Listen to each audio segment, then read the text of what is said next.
வணக்கம். வள்ளுவர் வாசகர் வட்டத்திலிருந்து உங்கள் இனிய கண்ணன். இந்த காணொளியில TNPSC combined technical service examination interview post, அதாவது தமிழ் டெவலப்மெண்ட் டிபார்ட்மெண்ட், அதாவது தமிழ் வளர்ச்சித்துறை டிபார்ட்மெண்ட்ல பிலிம்ஸ் எக்ஸாம் நடத்தி அதனுடைய ரிசல்ட் விட்டாச்சு. அதாவது எழுத்து தேர்வுன்னு சொல்லுவோம். அந்த எழுத்து தேர்வு ரிட்டன் டெஸ்ட் ரிசல்ட் வந்து 1:3 இன்டர்வியூக்கு கால்ஃபர் பண்ணியிருக்காங்க. இன்டர்வியூ டேட் வந்து 30/6/2025. இந்த தமிழ் வளர்ச்சி துறையில உதவி இயக்குனருக்கான இன்டர்வியூ டேட் வந்து 30/6/2025. வேக்கன்சி வந்து 13 போஸ்ட் தான். இதுல 39 பேர் வந்து கூப்பிட்டுருக்காங்க. மேக்சிமம் இந்த இன்டர்வியூல செலக்ட் ஆனவங்க எல்லாத்துக்குமே இந்த டீட்டெயில்ஸ் வந்து தெரியும். இருந்தாலும் ஒரு ஃபார்மாலிட்டிக்காக நான் இதை வந்து சொல்றேன். இது சொல்றது வந்து இந்த காணொலியினுடைய நோக்கம் வந்து கிடையாது. நாங்கள் தமிழ் வளர்ச்சித்துறைக்கு ஒரு 4-5 மாசமா வந்து நாங்கள் வந்து கிளாஸஸ் வந்து நாங்கள் நடத்தினோம். மேக்சிமம் தமிழ் வளர்ச்சித்துறையில் எங்ககிட்ட பிஜிடிஆர்பியில் செலக்ட் ஆனவங்க, டிஎன்பிசியில் செலக்ட் ஆகிட்டு போயிட்டு தமிழ் மேஜர் ஸ்டூடெண்ட் மட்டும்தான் படித்தாங்க. இந்த தேர்வை வந்து எம்ஏ தமிழ் படிச்சிருந்தா மட்டும்தான் எழுத முடியும், வேற யாருமே வந்து எழுத முடியாது. கிட்டத்தட்ட ஒரு 12 பேர் பக்கமா இருக்கும் எங்ககிட்ட படிச்சவங்க இந்த இன்டர்வியூல வந்து செலக்ட் ஆயிருக்காங்க. இருந்தாலும் பொதுவா நாங்க எப்பயுமே வந்து டிஎன்பிசியா மேக்சிமம் இன்டர்வியூக்கு வந்து நாங்க ஃப்ரீயா வந்து கிளாஸஸ் வந்து வருஷம் கண்டக்ட் பண்றோம். இது நாள் வரைக்கும் நாங்க டிஎன்பிசி இந்து சமய அறநிலையத்துறை எக்ஸிக்யூட்டிவ் ஆஃபீஸர் கிரேடு 1 அசிஸ்டன்ட் கமிஷனருக்கெல்லாம் சக்சஸ்ஃபுல்லா பண்ணியிருக்கோம். மேக்சிமம் இன்டர்வியூக்கு போனதுல எங்ககிட்ட படிச்சு ஒரு 10 பேர் போனாங்கன்னா ஒரு 70% கன்வர்ஷன் ரேட் வந்து இருக்கு.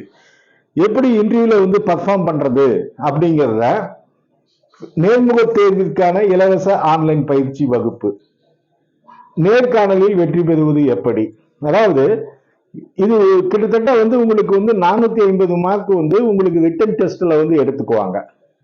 இது எல்லாத்துக்கும் தெரியும். அப்புறம் இன்டர்வியூல இருக்கக்கூடிய மார்க்கை ஆட் பண்ணி 50 மார்க்குன்னு நினைக்கிறேன். இன்டர்வியூல 450 + 50 வந்து சேர்த்தி உங்களுக்கு வந்து ரிசல்ட் விட்டுருவாங்க. 30ஆம் தேதி வந்து உங்களுக்கு வந்து இன்டர்வியூ நடக்கும். அந்த 30ஆம் தேதி நைட்டே மார்க்ஸ் வந்து விட்டுருவாங்க. 30ஆம் தேதி நைட்டே உங்களுக்கு வெற்றி தோல்வியை நீங்கள் தெரிந்து கொள்ளலாம். நான் சொல்றதுல உங்களுக்கு உடன்பாடு இல்லைன்னா டிஎன்பிசியில போயிட்டு நீங்க சர்ச் பண்ணி பாருங்க. இன்டர்வியூ டேட் இருக்கும், அன்னைக்கே மார்க் விட்டுருவாங்க உங்களுக்கு. இப்ப இதுல வந்து 39 பேர் வந்து அந்த ஆல்பாபெட்டிக்கல் ஆர்டர், இந்த 39 பேர் வந்து இருக்காங்க பாத்தீங்களா, ஆல்பாபெட்டிக்கல் ஆர்டர்னு சொல்ல முடியாது, அந்த ரோல் நம்பர் ரிஜிஸ்டர் நம்பர் படி வரிசையா 39 பேர்த்தினுடைய மார்க்ஸும் வந்துடும். இதை வச்சு நீங்க ஓப்பன் காம்படிஷன்ல எத்தனை பேரு, மேக்சிமம் 13 பேர்ல ஃபர்ஸ்ட் 4 ரேங்க் எடுத்தா கண்டிப்பா வேலை உண்டு. புரியுதுங்களா? இது வந்து ஜென்ரலா சொல்லக்கூடிய ஒப்பீனியன். ஃபர்ஸ்ட் 4 பேர் ரேங்க்குள்ள வந்தா கண்டிப்பா வேலை உண்டு. ஏன்னா வேகன்சி வந்து ரொம்ப வந்து கம்மி தான், அதனால கண்டிப்பா வேலை உண்டு. பட் வந்து இதுல வந்து ஓசியை விட்டுட்டு BC, MBC, SC, ST, BCM இதெல்லாமே இருக்கு. இதுல எந்தெந்த கேட்டகரியில எப்படி என்ன இதுன்னு ஆஸ் பர் ரிசர்வேஷன் பாலிசி, அதுக்கு நம்ம வந்து போக விரும்பல. பட் 39, அதாவது 13 பேர்னா ஒருத்தருக்கு. இப்ப ஃபார் எக்ஸாம்பிள் எம்பிசியில வந்து ஒரு போஸ்டுக்குன்னு வச்சுக்கோங்க, 3 பேர்த்த கூப்பிடுவாங்க. நான் ஜென்ரலா சொல்றேன். எம்பிசியில 1ன்னா 3 பேர்த்த கூப்பிடுவாங்க, எஸ்சியில 1ன்னா 3 பேர்த்த கூப்பிடுவாங்க. அந்த மாதிரி தான். அதுல பிஎஸ்டிஎம் இருக்கு, மற்றதெல்லாமே இருக்கு. அதுக்கு உள்ள நாம வந்து போய் வந்து பார்க்க கிடையாது, அதுக்குள்ள போய் பார்த்துக்குங்க. இந்த இதுல வந்து இந்த நேர்காணல் எப்படி இருக்கும், இப்ப நீங்க எல்லாமே வந்து இந்த எக்ஸாம் எழுதி இதுல 2 விதமான கேட்டகரி நான் வந்து பார்த்துருக்கேன். ஒண்ணு, எம்ஏ முடிச்சுட்டு டிஎன்பிசி எழுதி வேலைக்கு போனவங்க எனக்கு தெரிஞ்சு அதிகமா செலக்ஷன் ஆயிருக்காங்க.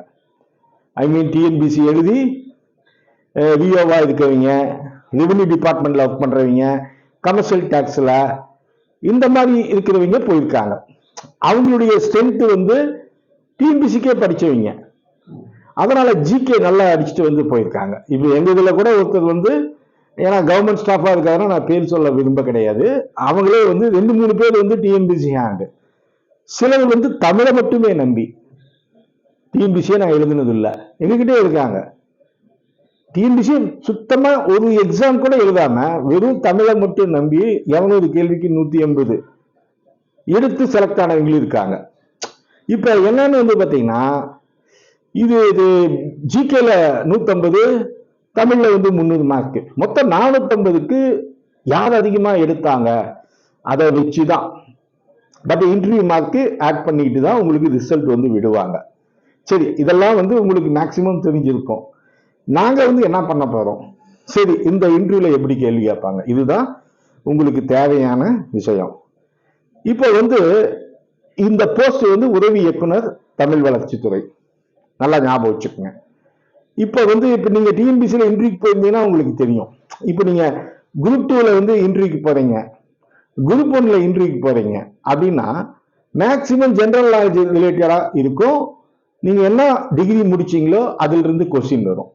இது நாங்க கடந்த 20 வருஷமா நாங்க நடத்துறது வந்து டிஎன்பிசி குரூப் 1 குரூப் 2 கிடையாது, இந்து சமய அறநிலையத்துறை. அதனால அதை வச்சு நாங்க சொல்லுவேன். அதுவும் இல்லாம இந்த டிஎன்பிசியில குரூப் 1 போனவங்க குரூப் 2 இன்டர்வியூக்கு போனவங்களுடைய என்னென்ன கேள்வி கேட்டாங்கன்னு அதை தரவுகளை வச்சு நான் வந்து சொல்றேன். ஆனா இதுல வந்து எப்படி இருக்குன்னா, கண்டிப்பா சொல்றேன், மேக்சிமம் இந்த டிஎன்பிசியில இன்டர்வியூ பண்றவங்க 2 அல்லது 3 பேர் இந்த பேனல்னு சொல்லுவாங்க. கிட்டத்தட்ட ஒரு 39 பேருக்கு ஒரு 6-7 பேனல் வந்து வரலாம். அங்க போனோன்னா ஃபர்ஸ்ட் உங்களுக்கு சீட்டு குலுக்கி போட சொல்லுவாங்க, நீங்களே எடுக்கணும். எடுத்தோன்னா உங்களுக்கு 3ஆம் நம்பரா 4ஆம் நம்பரா வந்தா அங்க போய் உட்காந்துக்கணும். அங்க வந்து இன்டர்வியூ நடக்கும். ஆச்சுங்களா? நீங்க தான் எந்த பேனல்னு நீங்க தான் முடிவு பண்றீங்க. அப்ப உங்க பேனல்ல இப்ப டிஎன்பிசி சேர்மேன் வரலாம், செக்ரட்டரி வரலாம், மெம்பர் வரலாம். அவங்க டிஎன்பிசில இருந்து கண்டிப்பா ஒருத்தர் இருப்பாங்க.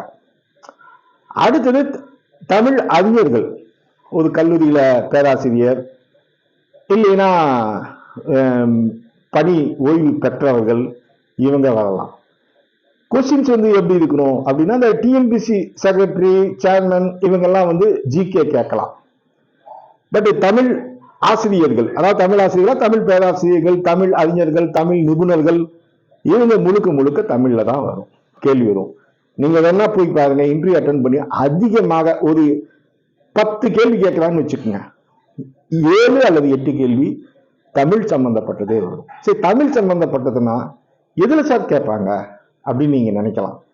இதே நீங்க காலேஜ் டிஆர்பி எழுதி நீங்க வேலைக்கு போனீங்கன்னா முழுக்க முழுக்க தொல்காப்பியத்துல கேட்கலாம், நன்னூல்ல கேட்கலாம், இக்கால இலக்கியத்துல கேட்கலாம், காப்பியங்கள்ல கேட்கலாம், இப்படி ஏகப்பட்டது இருக்கு. இதுல கூட என்ன பொறுத்த வரைக்கும் உங்களுக்கு தமிழ்ல எந்த பாடம் பிடிக்கும் அப்படி உங்களை பேச விட்டு கேட்கலாம். தமிழ்ல எந்த சப்ஜெக்டுங்க உங்களுக்கு பிடிக்கும்? ஃபார் எக்ஸாம்பிள் நீங்க சொல்றீங்க, ஐயா எனக்கு தொல்காப்பியம் பிடிக்கும் அப்படின்னா தொல்காப்பியத்துல இருந்து கேட்கலாம். இல்லையா, இப்ப தமிழ் வளர்ச்சித்துறை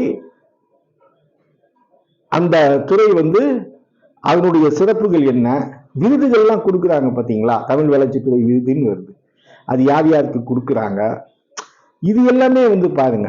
என்னைய பொறுத்த வரைக்கும் இக்கால இலக்கியத்திலிருந்து அதிகமா கேள்விகள் வந்து கேட்க வாய்ப்பு உண்டு.